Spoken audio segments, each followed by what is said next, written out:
2023 সালে বাংলাদেশ চলচ্চিত্র সার্টিফিকেশন আইনের একটি গ্যাজেট হয়েছিল, কিন্তু ওই গ্যাজেটের কোনো বিধিমালা তৈরি হয়নি এখন পর্যন্ত। এবং বিগত রেজিমেও যে সেন্সর বোর্ডটি এবছর গঠন করা হয়েছিল সেটিও কিন্তু 1963 সালের যে আইন, সেই আইন অনুযায়ী করা হয়েছিল, যেহেতু গ্যাজেটে বিধিমালা ছিল না। ফলে সেই ধারাবাহিকতায় সেটাকে অনুসরণ করেই আপাতকালীন সময়ে সিনেমার জগতে যাতে আর্থিক ক্ষতি না আসে ব্যবসায়ীদের, এই কারণে একটা আপাতকালীন আমরা সেন্সর বোর্ড তৈরি করেছিলাম। কিন্তু আমরা দেখতে পাচ্ছি যে যেহেতু 2023 সালে একটি আইন হয়ে গিয়েছে গ্যাজেট, এবং এই আইনটি নিয়ে আমরা আজকের মিটিংয়ে দীর্ঘ পর্যালোচনা আলোচনা করেছি। এখানে আইন মন্ত্রণালয়ের পক্ষ থেকেও প্রতিনিধি ছিলেন।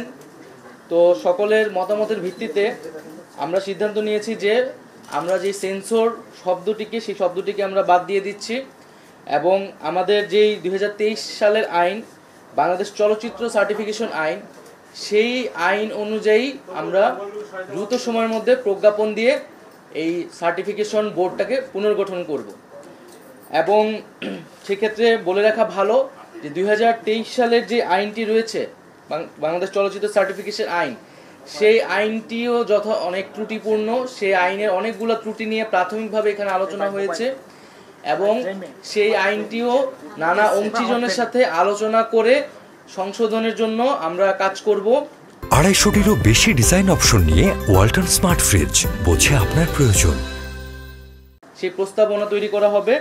তবে আপাতকালীন আমাদের সিনেমা জগতে যাতে আর্থিক ক্ষতি না আসে, এবং যেহেতু প্রচুর সিনেমা আসলে পেন্ডিং রয়েছে, সেগুলোকে দ্রুত মুক্তির ব্যবস্থা করার জন্য আমরা এই যে সার্টিফিকেশন বোর্ড, সেই সার্টিফিকেশন বোর্ডটি পুনর্গঠন করা হবে প্রজ্ঞাপনের মাধ্যমে, এবং আইনের সাথে সাংঘর্ষিক হবে না, এইভাবে প্রজ্ঞাপন দিয়ে আমরা আপাতকালীন কাজ শুরু করব। তো এটি ছিল আমাদের সেন্সর বিষয়ে আমাদের অবস্থান। এবং যদি আপনাদের কোনো বক্তব্য থাকে সাংবাদিকদের পক্ষ থেকে, তাহলে আপনারা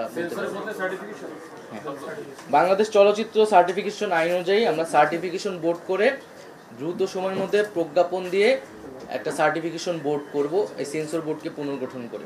এটা আমাদের চলচ্চিত্র জগতের যারা আছেন তারা দীর্ঘদিন ধরেই সেন্সরশিপের বিরুদ্ধে কথা বলে আসতেছিলেন, এবং এই তাদের এক ধরনের অ্যাক্টিভিজমের ফলে কিন্তু এই যে সার্টিফিকেশন আইনের কথা ভাবা হয়েছিল বিগত রেজিমে, যদিও এই আইনটিতে অনেক ত্রুটি রয়েছে এবং এমন অনেক ধারা রয়েছে যেটা অনেকটা সেন্সরশিপের মতোই, কিন্তু যেহেতু এটা গ্যাজেট হয়ে গেছে, ফলত আগের আইনে আসলে সেন্সর কার্যক্রম করাটা এখন সম্ভব নয়, বৈধ নয়।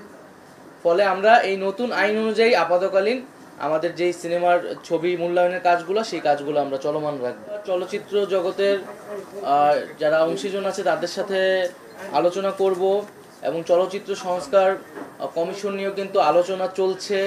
চলচ্চিত্র জগতের লোকেরা এটা দাবি করছেন, আমরাও সে বিষয়ে ভাবছি যে আমরা সার্বিক একটা প্রস্তাবনা সকলের থেকে নিয়ে সেই অনুযায়ী কিভাবে কাজ করতে পারি, বাংলাদেশের চলচ্চিত্রকে আমরা নতুনভাবে এগিয়ে নিয়ে যেতে পারি, সেই বিষয়ে আমরা সবাই একসাথে কাজ করব।